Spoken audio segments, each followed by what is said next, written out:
할렐루야. 말씀의 소리, 기도의 소리, 찬양의 소리로 하나 되는 소리하나교회 주일 예배를 하나님께 드리도록 하겠습니다. 먼저 사도신경으로 우리들의 신앙을 고백하겠습니다.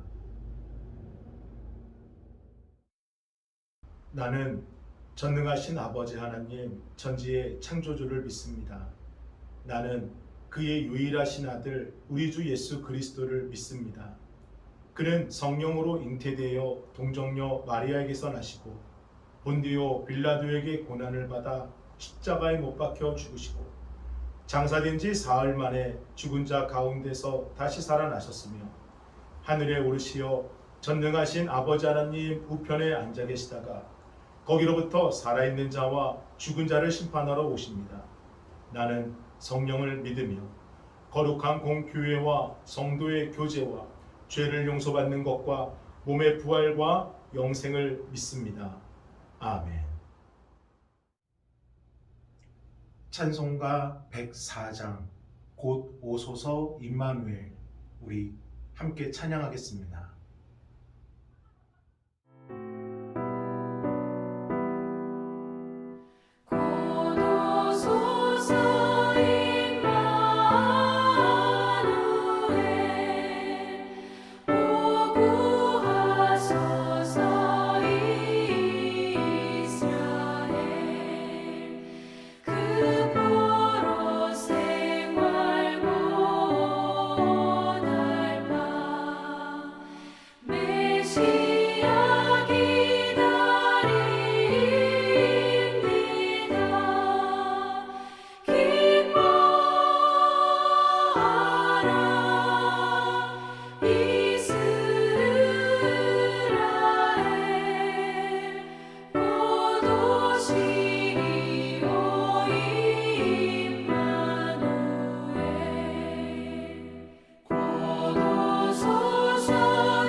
오늘 함께 보실 하나님의 귀하고 복된 말씀은 요한복음 21장 15절로 17절까지의 말씀입니다.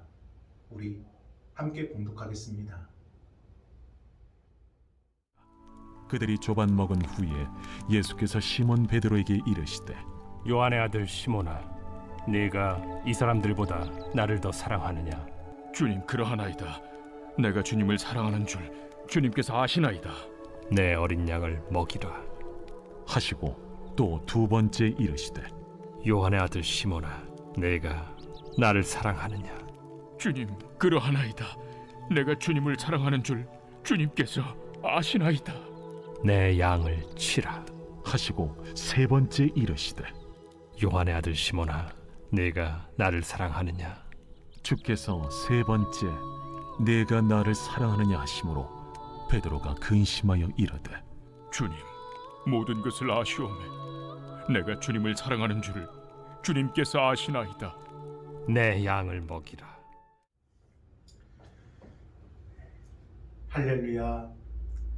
영상을 통해 예배하시는 여러분을 주님의 이름으로 축복합니다. 영국 웨일스의 한 시골에서 태어나 엑스터 대학 불문과를 졸업한 한 평범한 여인이 있었습니다. 그녀의 나이 25살이 되던 해 그녀는 두 가지 힘겨운 일을 겪게 되는데, 하나는 사랑하는 어머니가 돌아가신 일이고, 또 하나는 그동안 일했던 직장에서 해고를 당한 것입니다. 여인은 힘겨운 아픔을 이겨내고 다시 새로운 삶을 살기 위해 포르투갈로 넘어가 영어 강사로 일을 시작했는데, 그곳에서 사랑하는 한 남자를 만나 1992년에 결혼을 하고 예쁜 딸을 낳습니다. 하지만 결혼 생활은 평탄치 못하여서 얼마 못돼 파경을 맞게 되었고, 여인은 생후 4개월 된 딸을 데리고 다시 조국 영국으로 돌아와 방 한 칸짜리 아파트 전세를 얻어 힘겹게 정착하게 되지만, 어린 딸 때문에 직장 생활을 할 수가 없어 국가에서 지급해주는 주당 69파운드의 생활 보조비로 근근히 생활할 뿐이었고, 그마저도 끊어질 때에는 아기에게 우유 대신 맹물을 먹여야 할 때도 있었습니다. 그런데 이러한 어려운 형편에서도 여인이 끝까지 포기하지 않은 것이 있었으니, 그것은 바로 작가로서의 꿈이었습니다. 어느 날 아이와 함께 이 공원을 산책하던 중 여인의 머릿속에는 아주 놀라운 이야기 하나가 펼쳐지기 시작합니다. 여인은 급히 집으로 돌아와 이 고물타자기를 끌어안고 머릿속 이야기를 쓰기 시작했고, 1996년 6월에 이 완성된 원고를 들고 여러 출판사를 찾아다닙니다. 그리고 당시 블럼스웰이라는 이 출판사와 계약을 한 후 1997년 책을 출간하게 되는데, 그 책이 바로 전 세계에 해리포터의 이 신드롬을 일으킨 해리포터와 마법사의 돌이라는 책이었습니다. 해리포터 시리즈의 작가 조앤 롤링은 포기하지 않은 자신의 꿈에 대한 집념이 결국은 자신의 삶을 변화시키는 희망이 되었다는 것을 많은 사람들에게 보여주었습니다.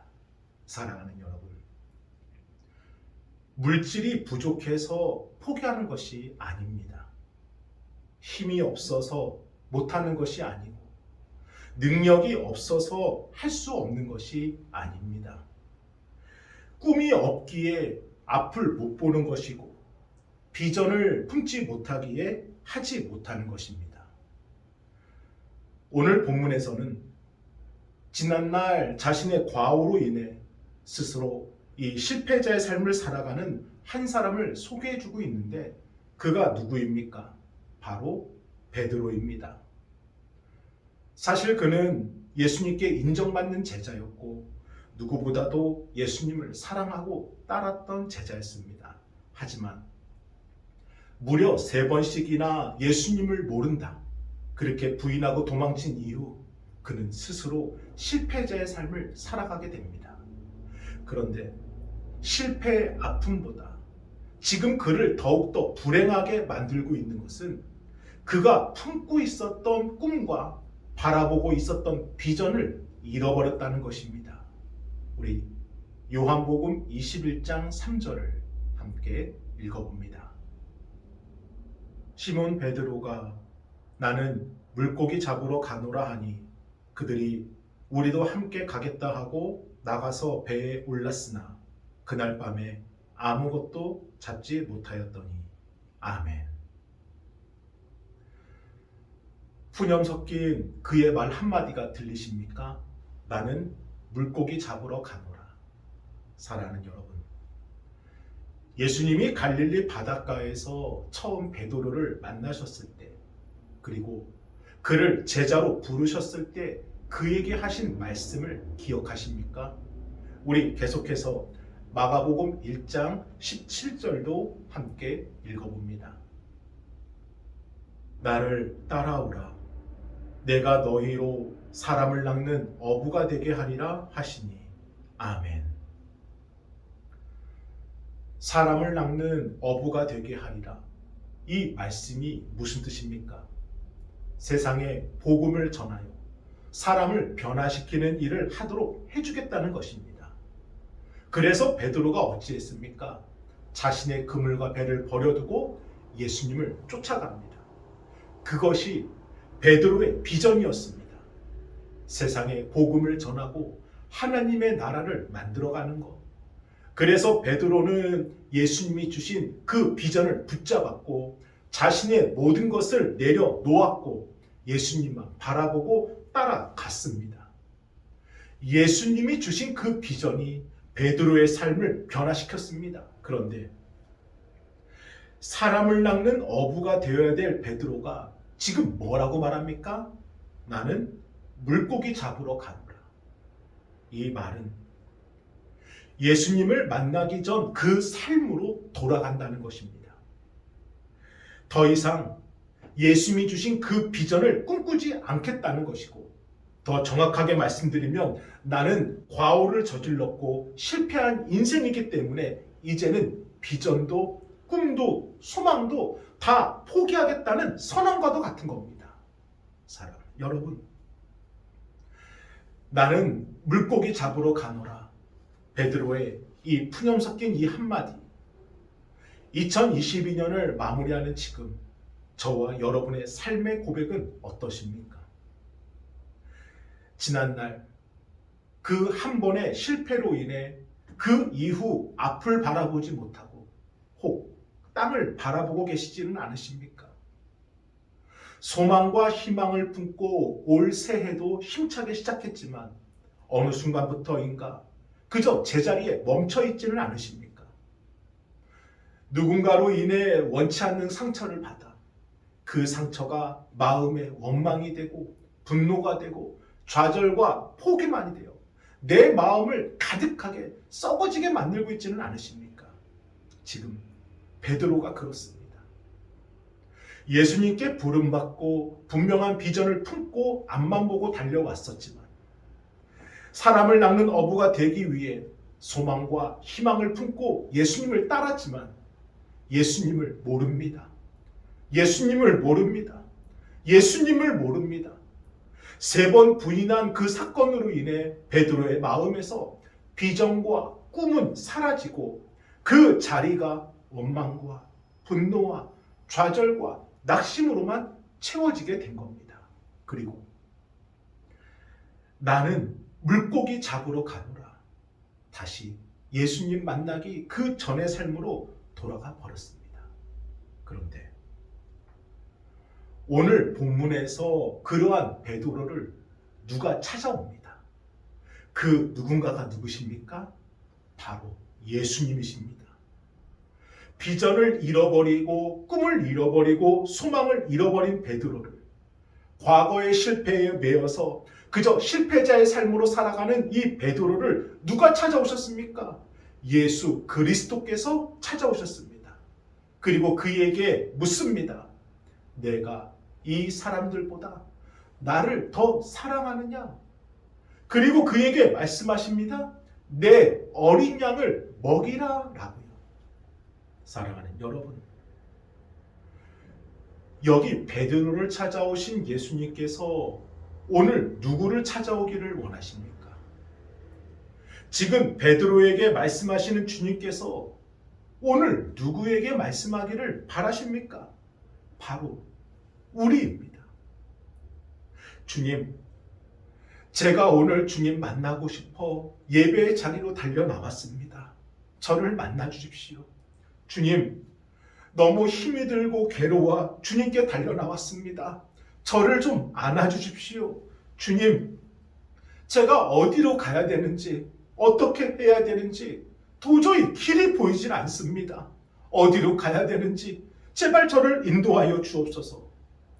우리도 주님을 만나려고, 주님 품에 안기려고 길을 찾지 못해 그 길을 찾고자, 그래서 십자가 앞으로 우리도 달려나온 것 아니겠습니까? 그렇다면 의심하지 마시고 확신하셔야 됩니다.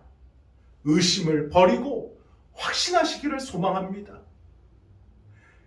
실패한 사람들의 다시 시작하려는 의욕마저 꺾어버리는 가장 무서운 것은 주변 사람들의 냉소적인 시선입니다. 아니, 저 사람 과거에 어때했대, 예전에 이러했대, 그 사람 내가 아는데 안 돼, 절대 안 바뀌어. 싸늘한 조롱과 냉소의 시선은 다시 일어서려는 사람의 그 의욕을 꺾어버립니다. 그러나 반대로 어떤 실패를 했던, 어떤 좌절을 겪었던 곁에서 붙잡아주는 따뜻한 사람의 시선이 있다면 그 사람은 반드시 일어나게 됩니다. 맹인으로서 한국 최초의 박사가 된 강영우 박사가 쓴 우리가 오르지 못할 산은 없다라는 책에 보면 이런 내용이 나옵니다. 자신의 둘째 아들이 중학교 1학년 때 가장 존경하는 인물이 누구인지, 또 그 이유가 무엇인지 이렇게 쓰는 숙제를 받았다고 해요. 근데 당시 둘째 아들은 농구를 무척 좋아했고, 당시 농구 황제 이 마이클 조던이 자신에게는 가장 존경하는 사람이다 썼다고 합니다. 그리고 2년이 지나서 중학교 3학년 때 똑같은 주제로 또 한 번의 숙제를 한 적이 있는데, 이번에 아들은 세상에서 가장 존경하는 사람을 바로 맹인인 자신 아버지라 썼다는 겁니다. 맹인이라는 이 핸디캡을 듣고 일어나 미국에서 가장 존경받는 50인 중 한 사람이 선정되었고, 수많은 사람들에게 희망을 전하는 자신의 아버지를 둘째 아들은 무척 존경했다고 합니다. 그런데 어느 날, 많은 시간이 흐른 후에 어느 날 아들이 자신에게 이런 말을 했다고 해요. 아버지, 만약 다시 한 번 더 그때와 똑같은 질문으로 저에게 숙제가 주어진다면 저는 이번에도 존경하는 사람이 또 바뀔 것 같습니다. 바로 어머니입니다. 아버지에게 그 어둠의 시간과 공고한 그 시련의 시간을 견디고 일어설 수 있도록 했던 가장 큰 힘은 바로 어머니의 사랑이었습니다. 아버지를 변함없이 사랑해주고 격려해주고 그 곁에 머물며 아버지의 눈이 되어주고 아버지의 손이 되어주고 아버지의 발이 되어준 우리 어머니. 그러면서 우리 자녀들을 훌륭하게 키워준 어머니의 사랑 때문에 우리 아버지는 아버지가 될 수 있었고 저희는 저희들의 길을 갈 수 있다라고 고백을 그 책에 기록하고 있습니다. 서두에 이야기 나누었던 이 해리포터의 저자 조앤 롤링의 이야기도 비슷합니다. 결혼 실패 후에 그녀는 더 이상 살 소망도 없었고 다시 일어날 힘도 없었다고 합니다. 그런데 그녀의 상황과 이게 여건에 상관없이 여전히 그녀를 믿어주고 희망을 주고 격려해 주었던 오랜 친구들의 우정과 사랑 덕분에 그녀는 다시 시작할 수 있다는 그 의지를 포기하지 않고 품게 되었다고 합니다. 그래서 해리포터를 보신 분들은 아시겠지만 주인공 해리포터가 비록 고아이지만 영화를 보시면 해리포터 주변에는 늘 그를 믿고 그를 사랑하고 그와 함께하는 친구들이 항상 등장하는 것을 보게 되는데, 이 영향은 저자 조앤 롤링의 삶의 고백을 그대로 반영한 것이라고 합니다. 사랑 여러분, 지금 베드로를 가장 괴롭게 하는 것은 죄책감입니다. 자신의 모든 것을 버리고 예수님을 따랐지만, 진실로 예수님을 믿고 사랑했지만 예수님을 모릅니다. 예수님을 모릅니다. 예수님을 모릅니다 부인해버린 지난날 자신의 모습은 나 같은 놈을 주님은 다시는 만나주지 않으실 거야. 나 같은 죄인을 주님은 결코 사랑하지 않을 거야. 온갖 죄책감과 자괴감으로 스스로 자신을 괴롭히고 또 괴롭히고 있는 겁니다. 그런데 지금 그런 베드로에게 어떤 일이 일어났습니까? 주님이 찾아오셨습니다. 예수님을 모른다 부인하고 도망친 베드로를 예수님께서 찾아오신 겁니다. 그리고 베드로를 향한 그 첫 마디가 조반을 먹으라입니다. 그리고 예수님께서는 베드로가 모든 식사를 마칠 때까지 기다리시고 이렇게 말씀하십니다. 그것이 오늘 본문의 말씀입니다. 우리 요한복음 21장 15절을 함께 읽어봅니다. 그들이 조반 먹은 후에 예수께서 시몬 베드로에게 이르시되 요한의 아들 시몬아 내가 이 사람들보다 나를 더 사랑하느냐 하시니 이르되 주님 그러하나이다. 내가 주님을 사랑하는 줄 주님께서 아시나이다. 이르시되 내 어린 양을 먹이라 하시고 아멘. 내가 이 사람들보다 나를 더 사랑하느냐 이 말 속에는 중요한 전제가 있습니다. 나는 지금도 너를 분명히 사랑하고 있는데 그렇다면 너는 나를 아직도 사랑하느냐? 그리고 이와 같은 질문을 총 3번에 걸쳐 물어보십니다. 첫 번째, 내가 이 사람들보다 나를 더 사랑하느냐? 두 번째, 내가 나를 사랑하느냐? 세 번째, 내가 나를 사랑하느냐라고. 그런데 주님을 모른다고 3번 부인했던 베드로에게 내가 나를 사랑하느냐라는 예수님의 이 3번의 물음이 들리는 순간 그는 그동안 얼어붙었던 그 가슴이 서서히 녹아내리기 시작합니다. 그러면서 한 가지 결론 앞에 그가 도달하게 돼요. 주님께서 나를 사랑하고 계셨구나. 아니, 주님께서는 여전히 나를 사랑하고 계시는구나 라고요. 그리고 이 마음은 베드로가 다시 일어설 수 있는 힘이 되었고 다시 비전을 품을 수 있는 동기가 되주었습니다. 우리 시편 102편 27절을 함께 읽어봅니다. 주는 한결같으시고 주의 연대는 무궁하리이다. 아멘. 사랑하는 여러분, 주님은 늘 한결같으십니다. 우리를 향한 계획도 한결같으시고 우리를 향한 그 사랑도 한결같으십니다. 어떤 이유 때문에, 어떤 상황 때문에, 어떤 과거의 잘못 때문에 우리에 대한 그 마음을 바꾸시고 우리에 대한 계획을 바꾸시는 분이 아니시고 늘 한결같이 우리를 사랑하십니다. 그래서 예수님은 오늘도 변함없이 한결같이 우리를 믿고 기다리고 계십니다. 그러므로 의심하지 마셔야 됩니다. 의심하지 말고 주의 그 사랑을 확신하셔야 됩니다. 마이크로소프트사의 창립자이며 전 세계 IT 사업의 대부라고 불리는 빌 게이츠는 자신의 책 미래로 가는 길에서 이렇게 말을 하고 있습니다. 나는 누군가를 고용할 때 되도록 실패의 경험이 있는 사람을 쓰려고 한다. 실패를 통해서 무엇인가를 배운 사람, 깨달음을 얻은 사람에게 그 실패란 결코 실패가 아니기 때문이다. 그것은 더 큰 성숙과는 새로운 기회가 되기 때문이다. 사랑하는 여러분, 베드로가 정말 열심히 사명을 감당할 때, 그에게 맡겨진 일을 그가 최선을 다해 잘할 때, 그때 예수님께서 그를 찾아주시고 비전을 회복시켜 주시고 더 큰 사명을 맡겨주신 것이 아닙니다. 실패하고 과오에 매이고 스스로 실패자라 여기고 모든 것을 포기하고 도망쳤을 때 더 이상 그 마음에 어떠한 비전도 꿈도 소망도 사라졌을 때 그저 아무런 삶의 희망도 없이 그저 살아갈 때 그때 베드로를 찾아오셨습니다. 사랑 여러분, 주님의 사랑을 의심하지 마시기를 바랍니다.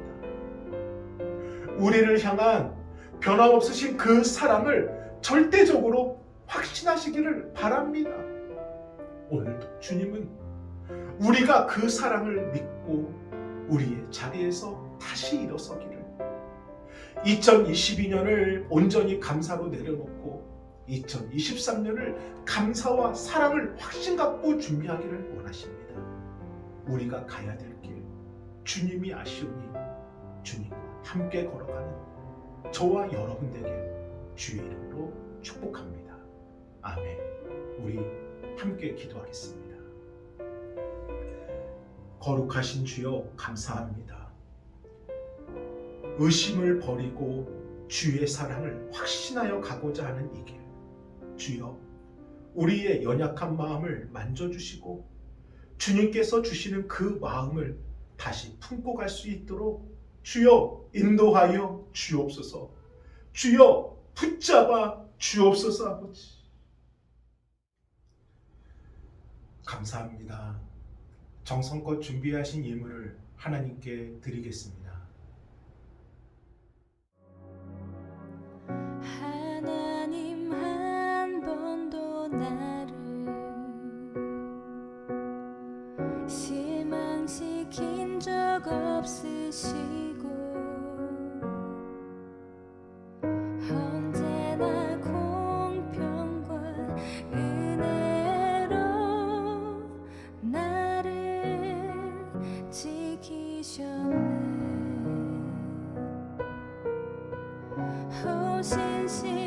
신실하신 주,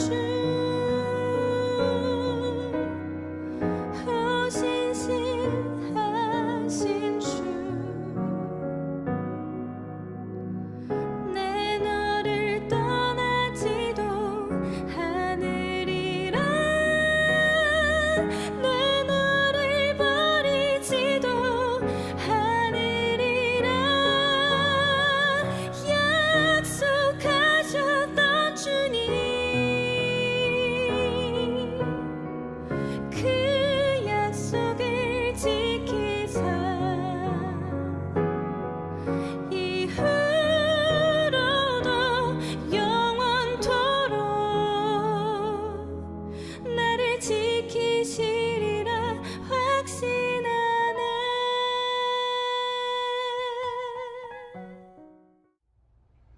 축도로 예배를 마치겠습니다. 이제는 우리 주 예수 그리스도의 은혜와 하나님의 그 크신 사랑하심과 성령님의 감화 감동 역사하심이 의심을 버리고 주님의 사랑을 확신하고 살아가는 성도들 위해 이제로부터 영원토록 함께 하시길 간절히 축원하옵나이다. 아멘.